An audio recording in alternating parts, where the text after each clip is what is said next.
Welcome to the 5-Year You podcast, a show dedicated to helping you become the best version of yourself one day at a time. I'm Andrew.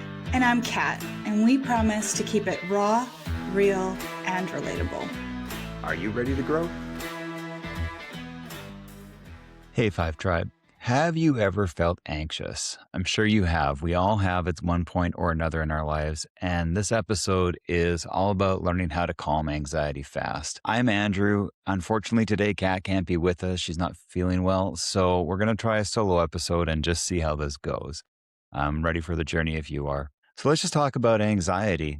It's not exactly the thing that most of us bring up, but it is something that we're all feeling lately. The more I speak with my friends, they are feeling this tightness. And whether it's world events, stuff that's going on in their personal life, their finances, their kids, their family, their parents, their dog, everything just feels tighter lately. And when things feel tight, we don't really know what to do. And we just want that kind of restricted feeling we have in our body to loosen up. And nobody really teaches us how to do these things. We're not given a handbook on how to calm anxiety fast. We're not given a how to chill out book when we get here, but we need to know this. This is the world that we live in, and these are the things that we're experiencing. And as a side note, I experienced crippling anxiety for the last few years, and it has been a journey to get to this place. So when anxiety takes over your body, it feels urgent. And I mean, I don't really need to tell you what anxiety feels like. You know how it feels, but maybe you've never really thought about where you're feeling anxiety. Maybe it just kind of gives you that sense of something's wrong and I need to take care of this thing immediately. Or maybe it's more of a tightness that you feel in your throat or your jaw or maybe in your chest. Sometimes you feel it in your gut. Everybody's got a different way of feeling it. Those body responses are very common and they are very much something that you should be tuning into. Let's get into it. Why does anxiety feel so intense? Well, to understand that, you need to first understand the different arousal zones of your body. And you have your optimal arousal zone, which is called the ventral vagal. And that is where most of us try to live our lives, kind of in between that, that calm, cool, maybe like slightly elevated, but we can get back down into that like zone of tolerance. When you get into the hyper arousal zone, that's when you're starting to get anxious. That's the fight or flight system activating. And this system is hardwired into us. It is to keep us alive. So it used to be if we heard noises in the bush, we would get worked up. Maybe it's a bear, maybe it's a tiger, depending on where we are in the world. And we would activate. Our nervous system would go into hyperarousal and blood would flow to the extremities, telling us that we needed to fight or flight.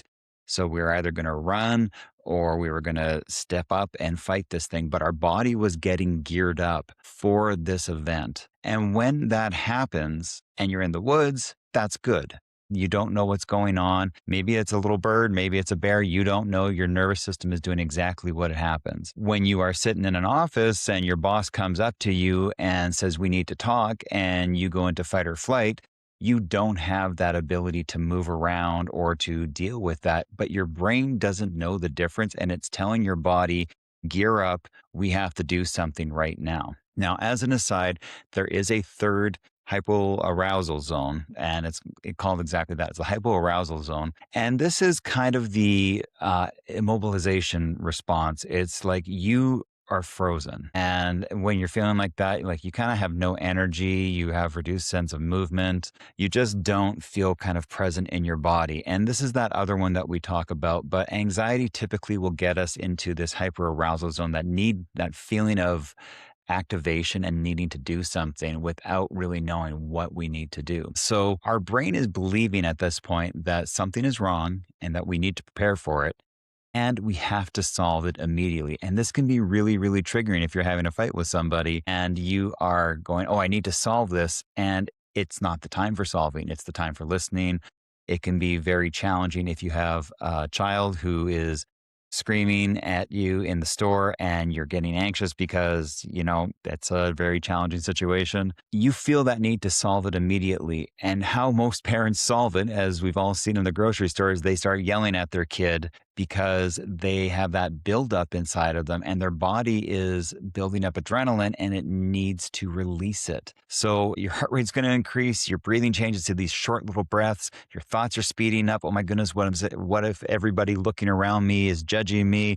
What happens if my kid never stops screaming? What happens if this, that, or the other thing? And then you have a release at that point that you kind of regret later on because you didn't realize what your body was actually doing. Your body thought you were going to war and you're just having a meltdown in the cereal aisle. What I want you to do, first of all, with this is to just understand that intense feeling is very normal. Again, we say always on this show, awareness is the key. It's the first step to change. And when you are aware that you are anxious and your body is getting that intense feeling, you just need to know your body is trying to protect you in this moment. It doesn't always need to protect you, but it thinks it has to.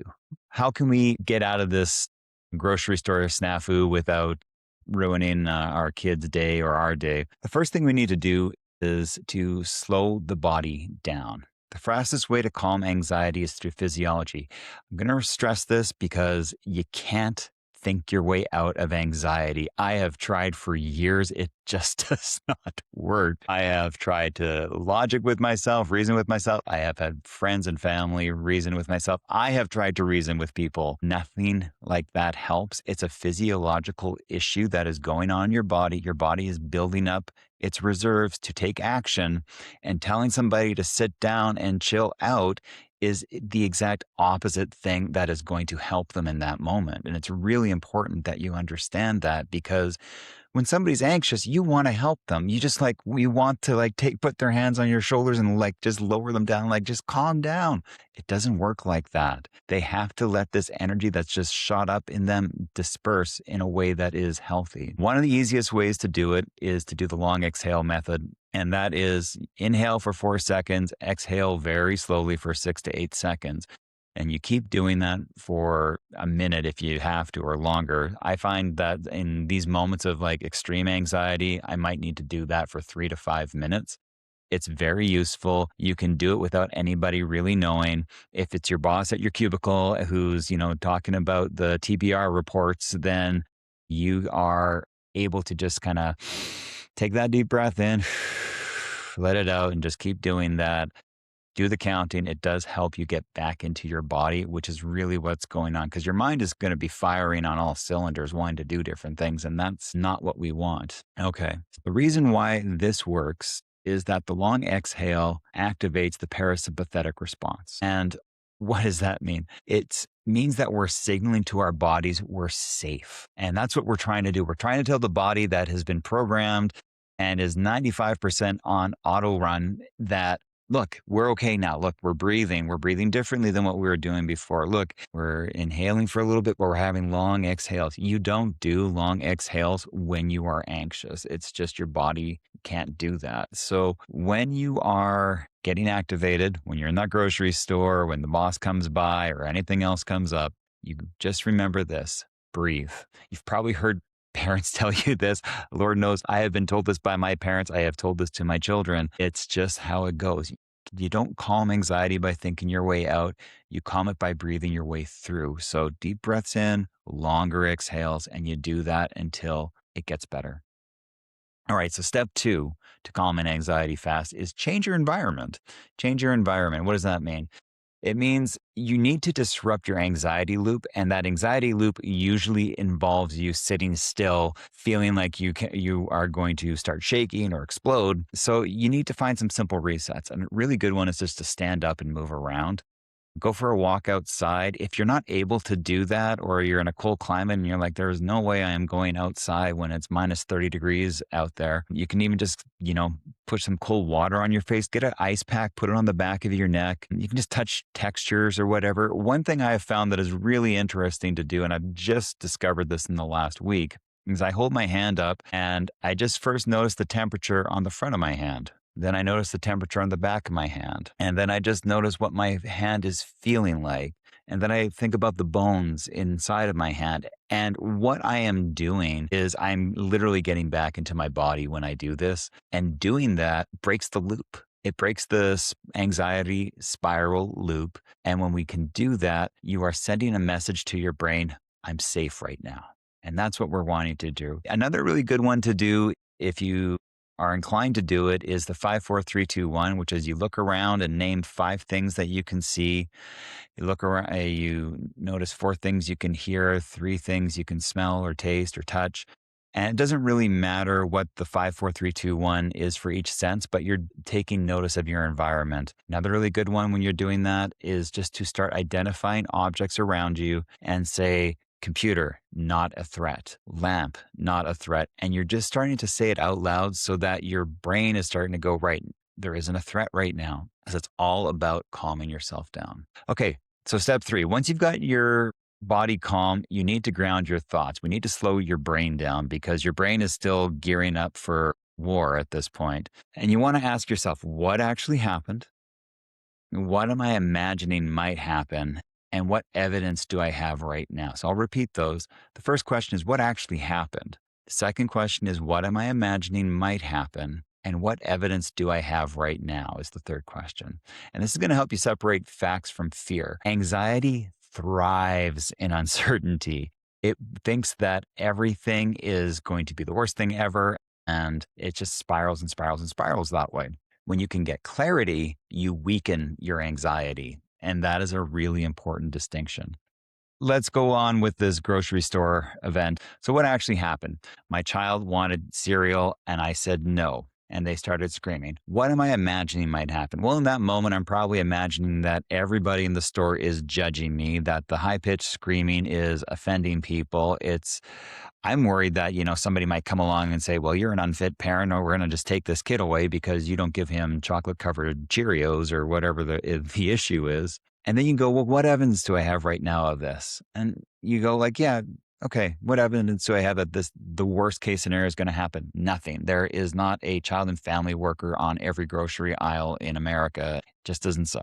So when you can start to get that clarity, your anxiety weakens. All right, step 4 is speak to yourself differently. Self-talk matters during anxiety. And instead of saying things like, I can't handle this, something's wrong, something bad is going to happen, you need to identify it, call it out, and start shifting your self-talk pattern. This is really important in life in general, but it's especially important during anxious moments. So you can say, this is anxiety. This is not danger. I am not in a threatening situation right now. My body is reacting and it will settle. I've gotten through this before. I will get through this again. This is only a moment in time and it will pass. One of the things I have started to do, and I don't know why it's working, but I take one of my hands and I put it on the other one and I say, then is not now. And what that helps me to realize is that I'm probably predicting future events based on past things that have happened. So when I can do that, I kind of break the spiral of going, right, just because it was like this before doesn't mean it's going to be like this now and in the future. And that really helps me kind of just break the loop of the anxious behavior. Key thing to take away from this last piece is that reassurance is regulation. When you're able to tell yourself it's going to be okay, when you can have that metacognition that you are able to accept that you are witnessing yourself having an anxious moment, you put a wall in between that event and yourself, and you can see it for what it really is, which is just a moment in time. It's maybe some event that has caused you to react a certain way, but you will get through it. You've always gotten through it and you'll get through this one. So just having that awareness. And then what we want you to do is to build a personal anxiety reset routine. And it's going to have those 3 steps we just mentioned. The first thing you're going to do, breathe. Take deep inhales and much longer exhales. Try to double it up if you can. So 4 in, 6 to 8 out when you're going, and just count it in your head as you go. Once you get your breath under control, once you kind of, start to accept that you've been anxious and you're calming yourself down, you need to move. No ifs, ands, or buts about it. I like to jump up and down. I have a trampoline and I really, really like just kind of getting that movement out. It's so much fun. Another one that's really good is to just kind of shake your whole body, like kind of bounce up and down and shake your hands, kind of like you've got water on your hands and you're just shaking them out. Another one that is really good is to just stomp around. Sometimes that activation is almost like an anger response. because you're elevated. And going outside and just stomping on the ground can really give you benefits. You do that for 3 minutes and you will find the shift starts to happen pretty easily. The next thing you want to do is reframe it. Ask those 3 questions that we talked about earlier. Consistency helps your nervous system learn that this moment is manageable. And that's really what we're trying to establish here is this routine of, no, I'm anxious. I can feel my body tensing wherever it is. I'm going to start taking some breaths right now. Okay, I got my breath under control. Now I'm going to move around because I need to move around and get this energy out of me. And now I need to talk to myself differently. I need to reframe this moment and I need to get some clarity in it because clearly the voice that I am listening to right now is not the accurate voice. It's my anxious voice that is telling me lies and trying to make things worse. What I need to do is find the calmer version of myself, the factual version of myself to come in and to give me the information that I need. So from here, I just want you to think, what helps your body feel safe again? Everybody's got something different. For some people, it's having that weighted blanket. Some people, it's a self-soothing hug and just kind of rocking back and forth. Everybody's got something, and it's really important and worthwhile for you to figure out what yours is now rather than later when you're in the anxious moment so that you can start to apply it. Like a self-soothing hug where you put one hand kind of underneath your arm, kind of armpit, and the other one on your trap or your shoulder and just kind of hold yourself. Those all work. If you have somebody around you, tell them that you need physical touch or tell them that, you know what, we need to go for a walk right now or something. They want you to feel good. And when you can help them help you, everybody's going to benefit from that. So this has been a different kind of episode, of course. Catherine's not with us today, but I just wanted to end with reassurance that anxiety is temporary. It never lasts forever. And the more you can break the loop, the more that loop gets weakened. And the more you can practice with your personal anxiety reset routine, then you're going to start to calm your nervous system down and start giving yourself more and more time to rest and digest. And as you do that, your body's going to also learn that, wow, even though I can get activated and go into that fight or flight mode, I also know how to go back down into that normal ventral vagal state, which is my calm area. And the more you do that, the more you train yourself and the better it is. I just want you to really understand that you're not broken for feeling anxious. You're a human having a human experience, and you have the ability to bring yourself back to center. And that's what this episode has been all about.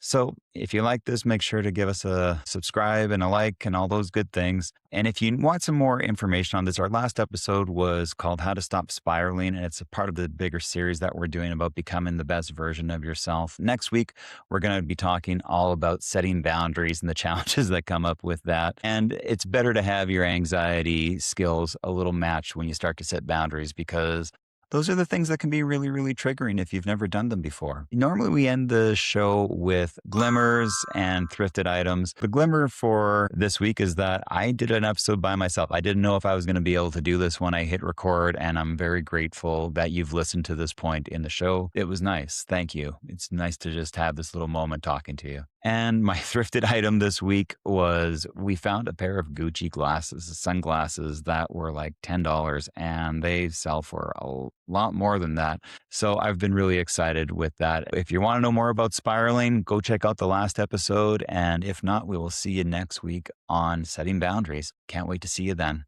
Take care. Bye. Hey guys, quick disclaimer. We're podcasters on the internet. If you need to seek professional help, please go see your healthcare professional.